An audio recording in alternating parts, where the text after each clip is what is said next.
This is the Scorecard, where you score the latest sports news and in-depth views. I'm Anton Roxas. On the Scorecard tonight, McLaren is making a statement on the future of women in motorsport, adding 2 top young drivers to its ever-growing development roster. The stage is set in Miami as Jake Paul steps into the ring for the biggest test of his boxing career, a showdown with former heavyweight king Anthony Joshua. A big milestone for Eliza Solomon in Japan as the Alas Filipina star crashes into the SV.League's top 10 best blockers. The Lakers are rolling, and they could soon get even stronger with LeBron James nearing his long-awaited season debut. From Super Bowl champion to felony defendant, Antonio Brown could spend decades in prison as new details emerge in his attempted murder case. All the headlines and more on the Scorecard tonight, the 18th of November. Now, here's our roundup. McLaren has added 2 new young talents to its driver development program, including 14-year-old Mika Hakkinen, daughter of 2-time F1 world champion Mika Hakkinen. Hakkinen impressed in European karting and will be the youngest driver in McLaren's program, with plans to test single-seaters ahead of 2027. British teen Ella Stevens also joins the team, the only woman to win in Britain's top karting class, and set to race for McLaren in F1 Academy next season. The 2 new signings joins Ella Lloyd, giving McLaren 3 Ellas in their development lineup for 2026. A strong investment in youth, a big step for women in motorsport, and a future that McLaren says is only getting faster. Jake Paul is set for the biggest fight of his career as the YouTube star turned boxer faces former heavyweight champion Anthony Joshua on December 19 in Miami.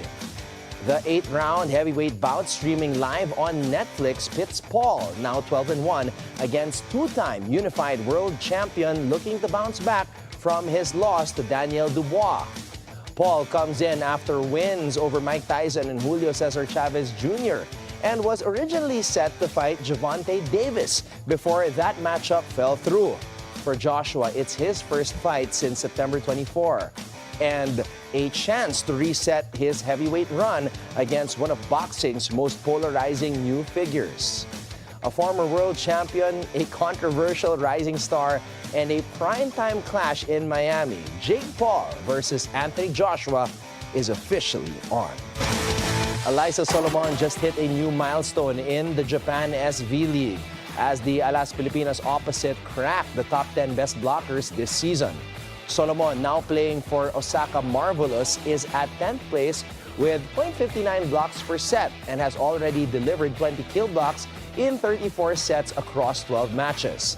The leaderboard is currently topped by Juliet Lohuis of Torrey Aroshiga, followed by Yokota Sayaka of Princess Korea and Nasha Dimitrova of Gunma Green Wings. Solomon is the only Filipina inside the top 10, a strong statement in her rookie season in Japan. Meanwhile, Jaja Santiago, now known as Sachi Minoa, sits at 22nd place with 0.39 blocks per set for the Denso Aribis. Another Filipina making waves overseas, and Eliza Solomon continues to prove that her game translates anywhere in the world. The Los Angeles Lakers could get a massive boost this week as LeBron James is expected to make his season debut, possibly as early as Wednesday against the Utah Jazz. James practiced with South Bay last week and completed his first full session with the NBA squad on Monday. His status for Wednesday still to be determined. When he returns, the 40-year-old will become the first player in NBA history to play 23 consecutive seasons. The Lakers have held their own without him, behind Luka Doncic's 34 points per game and Austin Reeves' 28. DeAndre Ayton has added 16 and 8. All three shined in Saturday's 119-95 win in Milwaukee. Utah, meanwhile, has been on an offensive tear. The Jazz have scored 150 or more points twice in their last 3 games, including a double overtime thriller over the Bulls. Yumir Marshal is averaging a career-best 30.6 points. The Lakers are winning, the Jazz are scoring, and LeBron James is nearly back, set to make NBA history the moment he returns. And here's your daily dose of sports lingo. Ever heard of white line fever? In rugby and football, this refers to that moment when a player steps onto the field and completely loses composure. The calm, disciplined athlete you saw in the locker room, gone. White line fever turns them into a different beast, overly aggressive, overly hyped, sometimes even ignoring the game plan altogether. It's what happens when adrenaline takes over and emotion drowns out strategy. And while coaches hate it, fans can't help but notice when a player just snaps into full battle mode. It's time for our off-court buzzer. Oh no, former NFL star Antonio Brown is facing a possible 30-year prison sentence after Florida prosecutors confirmed the penalty range in his attempted murder case. Brown, who was extradited from Dubai last week, appeared virtually in Miami-Dade Circuit Court, where prosecutors outlined a 20-year mandatory minimum if he's convicted. The 37-year-old, a former Super Bowl champion with Tom Brady and the Buccaneers, has pleaded not guilty and will face a jury trial. The next hearing is set for December 22. Police say the case stems from a shooting last May when Brown allegedly grabbed a security guard's gun and fired multiple shots during an altercation at an amateur boxing event. Brown claimed on social media that he was attacked by individuals trying to steal his jewelry. The incident adds to a long history of legal troubles, from a 2019 sexual assault case settled out of court to a 2020 burglary and battery case, and his infamous 2022 exit from the Buccaneers when he ripped off his jersey and left the field. A fall from stardom, a serious charge, and now a potential 30-year fight for freedom for Antonio Brown. And that's our roundup for tonight, the 18th of November. Up next, Philippine boxing star Yumir Marshal has just broken through. At his 30th birthday fight, he weathered 2 knockdowns and pulled off a gritty win to claim the vacant WBC International Middleweight title at the legendary Thrilla in Manila 2 card. And now, let's get to know a lot more about his future plans, so stay tuned right here on The Scorecard.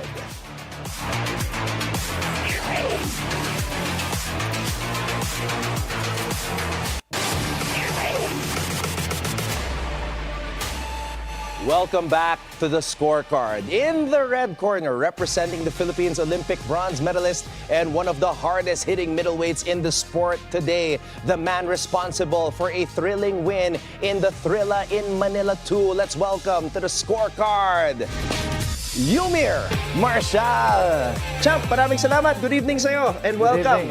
Good evening. Thank you sa pag-imbita niyo sa akin dito. At salamat at sa lahat po ng mga sumusubaybay dito sa Bilyonaryo channel, Scorecard. Ayan, thank you sa pag-support niyo sa akin. Isang karangalan, Yumir, na makasama ang isang Olympian and somebody who champions one of the most popular sports dito sa Pilipinas, ang boxing. Pero magsisimula ako sa Thrilla in Manila 2. Medyo napalaban ka doon kontra kay Colmenares, pero nanalo ka, majority decision at the end of 10 rounds. Nakamit mo yung vacant WBC International Middleweight Championship. Kamusta ka naman pagkatapos ng laban na yun? Ayun, syempre, yun yung pinaka-memorable na laban para sa akin. Kasi una-una, birthday ko nung time na yun. Yun. Birthday ko, nag-celebrate po ako ng birthday in front of thousands of people na nanonood sa laban ko. First title fight dito ginawa sa Pilipinas and sa celebration ng Thrilla in Manila. So, sobrang memorable po talaga yung laban yun para sa akin. So again, happy 30th birthday dito kay Yumir Marshal. Thank you so much. Ngayon, Yumir, palapit na ang SEA Games. At syempre, being somebody who has represented the Philippines multiple times throughout your career, since the age of 15, lumalaban ka na, pumupunta ka na ng ibang bansa to represent the country para lumaban. Ano ba ang status natin ngayon? Syempre, I'm sure kung mabibigyan ka ng tsansa, you would represent the Philippines in a heartbeat. Yes po, open po yung kampo ko po. Open po kami sa pag-represent sa SEA Games. Siyempre, ay isang karangalan po yun na makapag-represent ulit sa bansa natin. Pero sa ngayon po kasi under negotiation pa with our team, with Sean Gibbons. But ako, willing na willing po ako lumaban sa SEA Games.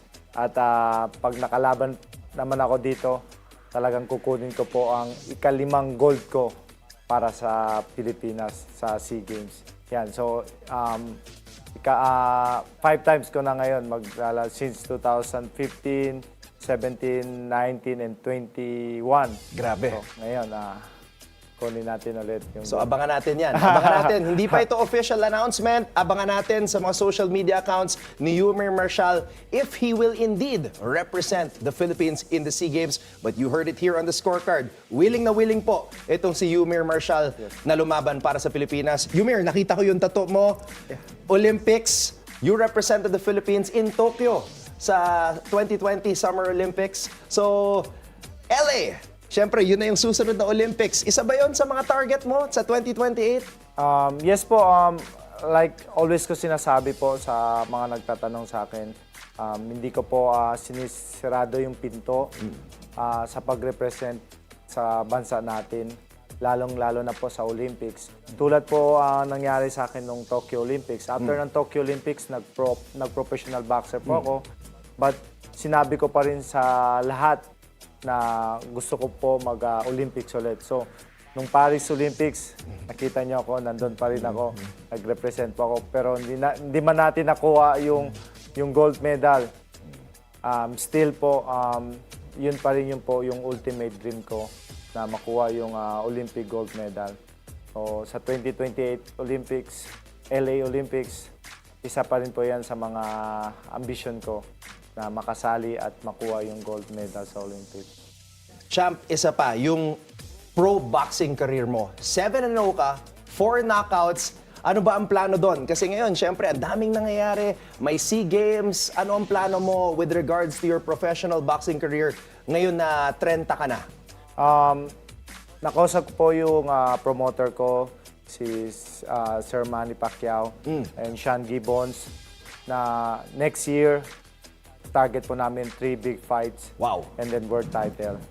So yun po yung plan namin, yung fight plan namin. So 3 fights lang,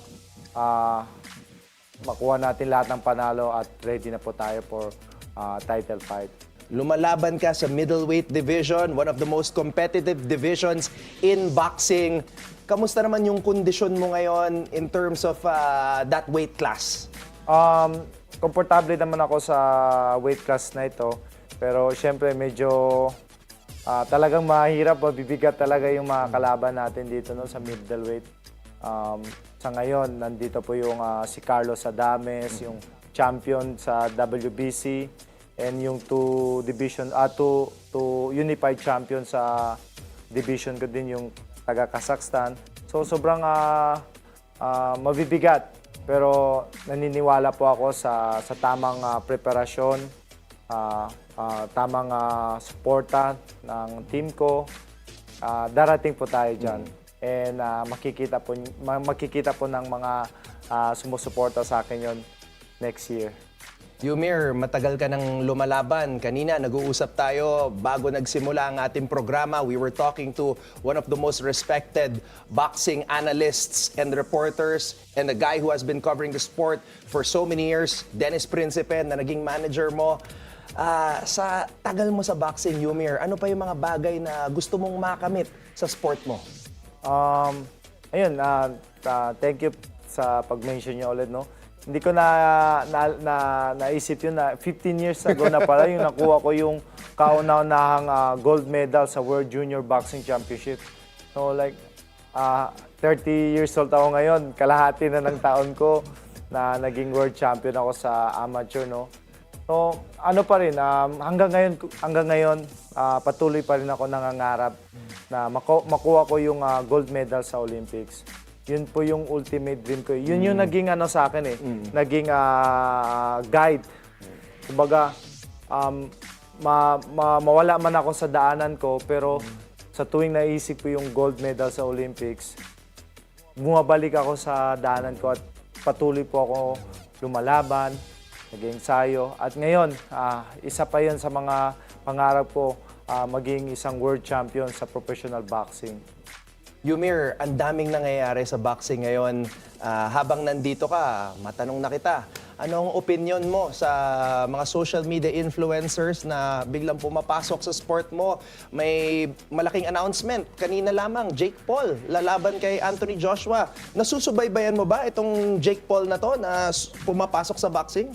Yes po, nakikita ko po yung mga posts nila. Pero, syempre, kami para sa amin, kami yung mga totoong boxingero. Kasi nakikita ko sa kanya, parang lang naman hindi ko alam paano ba yung para sa mga YouTuber na So, minsan kami po yung mga totoong boxer na lumalaban sa katulad naming boxingero din talaga na lumalaban at gusto manalo. Parang minsan na-open kami sa ginagawa ng mga ibang gusto maging isang boksingero pero hindi yung ginagawa yung katotohanan. Kasi siyempre, para sa amin, ito yung buhay namin Yung boxing po yung nagbubuhay sa amin at ito yung pangarap namin. Buong buhay namin, inalay namin dito sa sport. So, gusto namin na sana i-respect nila yung sports of boxing. Hindi tulad yung iba, ginagawa nilang kakatatawanan. Siyempre, masaya natin na makita na na-enjoy yung mga ibang tao. But hopefully na gawin nilang serious yung sports of boxing. Kasi maraming mga boksingero na nagbuwis ng buhay. Dahil sa boxing, namatay, pagbakan. And then, yung ibang mga gusto maging isang boksingero, ginagawa lang nilang kakatawanan. So, minsan na-open kami. But hopefully, i-support nila yung boxing.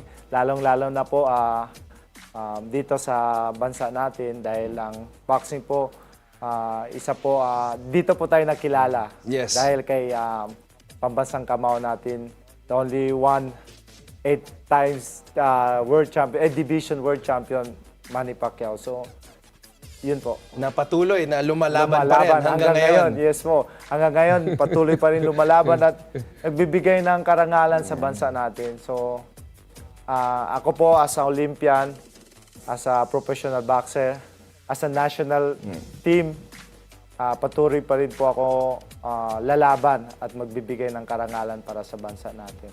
So abangan ang susunod na kabanata sa buhay ni Yumir Marshal. Maybe another SEA Games gold medal number 5. Abangan natin yan. Yes, And maybe also, pagdasal natin yung Olympics sa LA 2028. Champ, maraming Thank you so salamat much. sa oras. Thank Thank you for coming here to the Scorecard. Thank you, sir.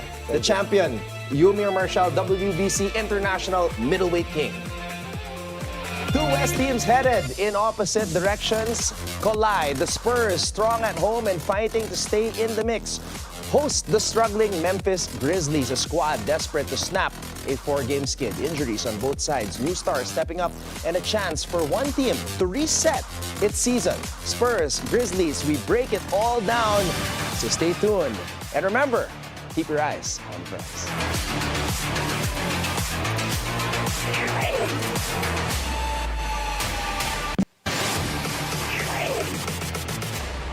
Welcome back to the Scorecard. It's time to keep your eyes on the prize.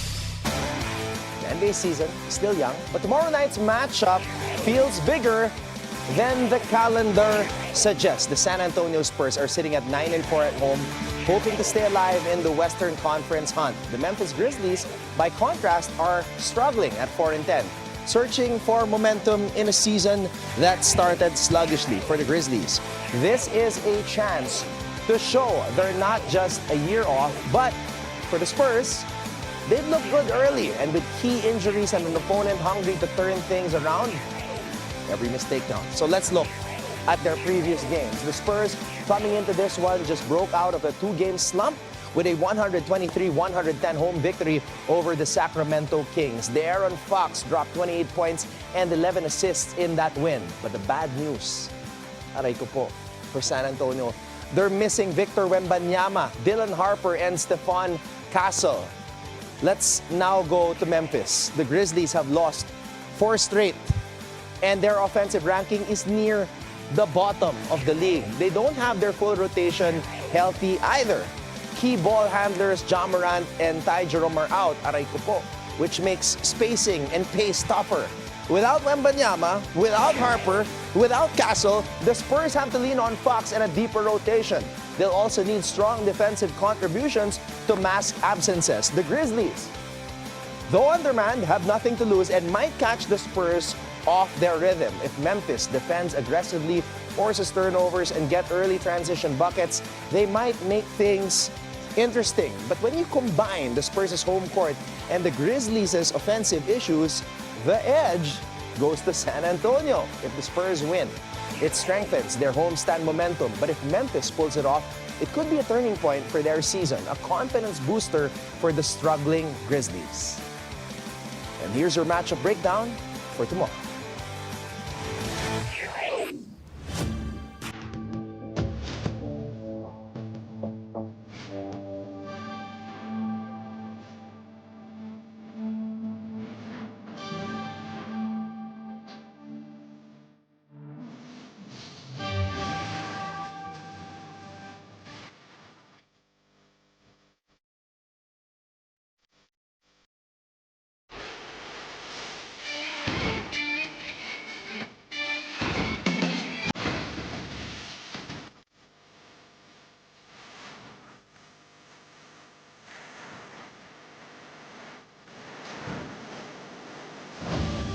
Before we go, think on this. This is from bimedal Olympic gymnast Mary Lou Reton. A trophy carries dust. Memories last forever. And with that, thank you for joining us tonight. We'll see you again tomorrow on the Scorecard, where sports is our business and business is our sport on the Bilyonaryo News Channel. This is Anton Roxas. Have a blessed evening, everybody. Good night.